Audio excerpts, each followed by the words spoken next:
Okay, so I'm going to show you how to adjust the V nylon connector used on all our touring paddles. You'll need a 2.5mm Allen key or hex head. You need to loosen off the clamp on the back here.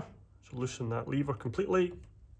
In this case, this paddle was too loose, so it needs tightening. So loosen that off. Find the head of the bolt, not the nut that's on the other side. You want to be tightening the head of the bolt. You want to place that Allen key in the bolt and support the lever arm there as you're doing it.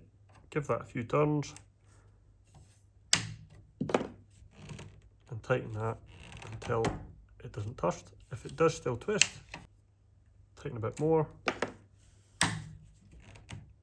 until you're happy.